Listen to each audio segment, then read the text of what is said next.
Hi, you probably know me from my earlier videos, but if not, that's perfectly fine. It was just a start. So, from almost 6 months or so, I was inactive on YouTube, kind of learning some new technologies and upgraded my skills to increase the quality of my services as a software developer. Also got some hands-on on some new cool techs, which I'll definitely share on upcoming YouTube videos on this channel. So stay tuned for that and make sure to subscribe. So let's start with the main part now.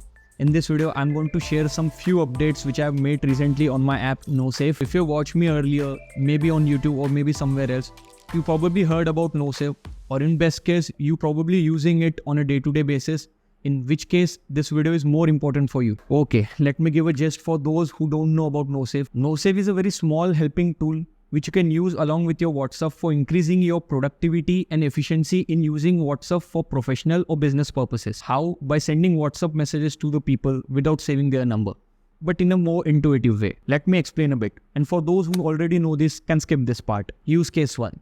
Once you open an app, you can directly type the number that you want to send a WhatsApp message, add a short message if you want to, and on a single click, NoSave takes you to the WhatsApp profile of that number without saving that number. And this works on both WhatsApp as well as WhatsApp Business. In case you have both installed on your phone, NoSave firmly asks you that which WhatsApp you want to choose for this number. Use case 2. And this part especially is more interesting and the main reason to use NoSave. NoSave can automatically fetch your recent 20 call logs from your phone. How? Just tab onto the bottom right corner button, give the 2 permissions which app asks. NoSave will automatically fetch the recent 20 call logs from your phone, saved or unsaved. And as you guessed right, you can click on these items individually and it automatically takes you to the WhatsApp profile of that number. That's cool, right? And time saving as well. But wait a minute, you might have thought, is it safe to use? Does my number get saved in background on some unknown database?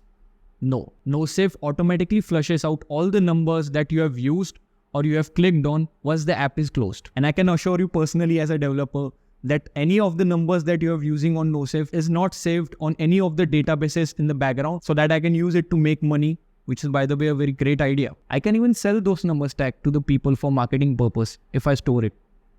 No, I'm just kidding. Any of your data which you have used on NoSave or have typed is not saved anywhere. It automatically gets flushed out once the app is closed. Trust me on this. This is true. Now let's start with the changes I have made to the new version of NoSave. The first one is dark theme. Yes, NoSave now supports dark theme. By default, the main theme of the app is a light theme, but you can change it into dark by going through settings. The second one is performance and design change.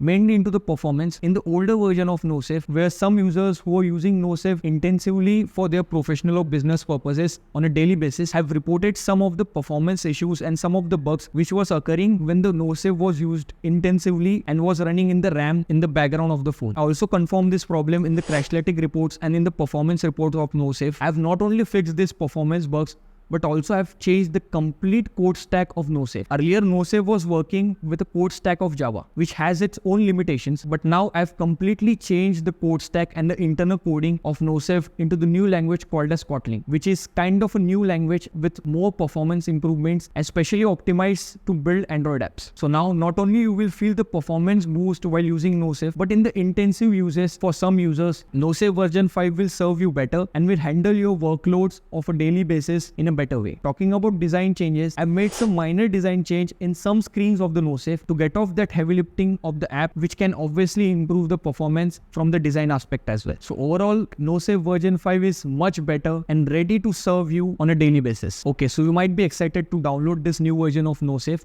but let me give you a small bad news here. Especially for the existing users of NoSave. NoSave is officially suspended from Google Play Store since January 2023. Why? Let me give you a gist on what happened. So last year, I have launched 2 versions of NoSave. One was NoSave and second one was NoSave Advanced. The reason behind it was that the feature of call logs which I wanted to give into the NoSave was against Google's policy in terms of the permissions. So when I tried to upload that version, it was getting rejected. So I tried to explain everything to the Google Play guys. I tried to email them, tried to give them every proof that NoSave is not taking any of the data of the users, but long story short, they didn't allow me to put that version onto the Play Store. So to solve this problem, I kind of played a trick by creating 2 versions of NoSave. The one version that I uploaded on Play Store didn't have that call logs feature, but internally in that version, I have given the link to the users to download the NoSave Advanced version. And this was working perfectly till January 2023. But then Google Play guys again came with the new policy, kind of a new permission policy, And then I thought till which extent I will keep explaining these guys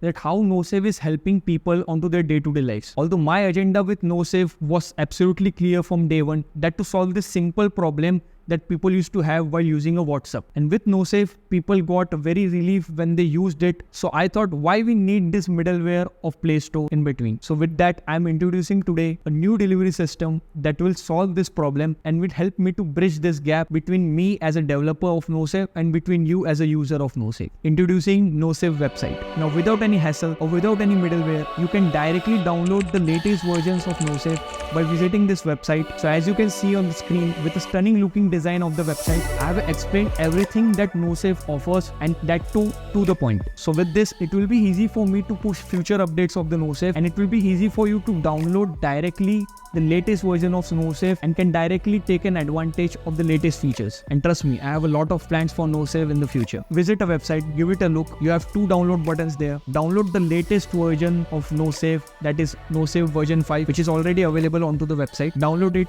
install it with the usual ways of installing the app. I will link a resource into the description of this video which will guide you that how to install any of the apps which are not downloaded from the Play Store, because Play Store installs it automatically once you download it. But when you download it from the website, you need to follow certain processes to install that app. Along with all of that, I've also added a small email section onto the website where you can just type in your email and submit it.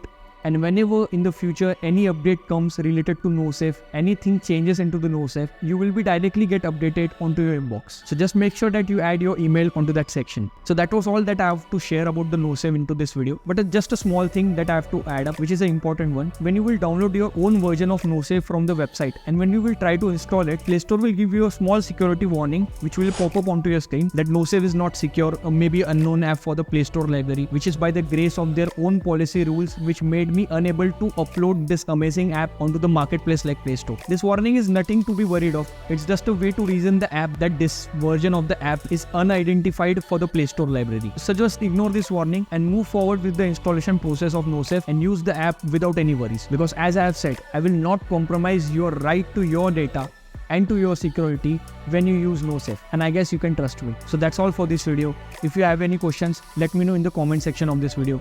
And if you have any idea for the future update of the NoSave, again, comment section, I'm waiting there for you. Other than that, do like and share this video for better reach, because if you feel this app is useful, then it must be shared. And with that, I'm wrapping up this video.